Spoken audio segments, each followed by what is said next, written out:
I used to think everything was my fault. When I was little, whenever my friends didn't want to play with me, my mother would say, "How could anyone like you if you're like this? You don't have any friends."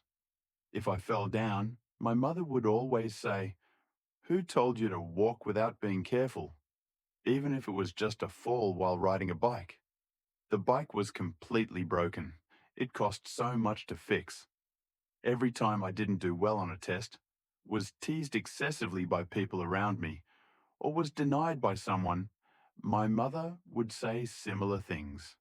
"It's because of you, not anyone else."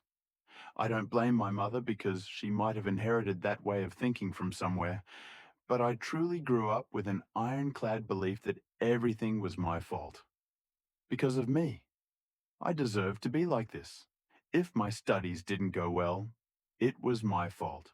Because I neglected my health, because I was bad at keeping up when the teacher taught in a foreign language, because I was too weak to balance my emotions, causing my sleep schedule to be disrupted.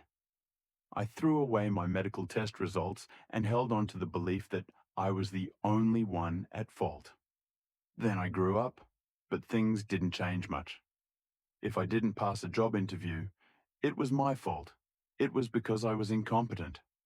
I never stopped to analyze whether that position was suitable for my experience, if they still needed someone, or what I could improve for next time. It was all just, because of you, you deserve it. Love affairs weren't any better. When I found out I unintentionally became the third person, I immediately blamed myself. Because I trusted the person I liked too much. Because I didn't investigate thoroughly. Who told you to be soft-hearted and then be moved by that person? If you were tougher, rejected their advances from the beginning, things would have been different. During a big argument, they once asked me why I was still alive, why I had psychological issues but still lived peacefully until now and made it impossible for them to leave. I thought, oh, so my existence is also a mistake. Those days were truly difficult. Lucky children had their parents help them build the right beliefs from a young age, like, not everything is your fault, or you are still loved even when you're not obedient and don't listen. I didn't have that.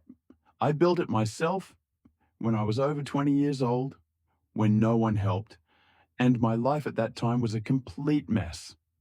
I learned to stop blaming myself, clumsily, from comforting myself with "it's not your fault" to stopping focusing on self-deprecation and instead asking myself, what should I do now? I learned to love myself with everything I have. My nearsighted eyes get blurry in the rain. My heart is imperfect. Everything. Even though sometimes I still hate them so much. I'm a terrible learner.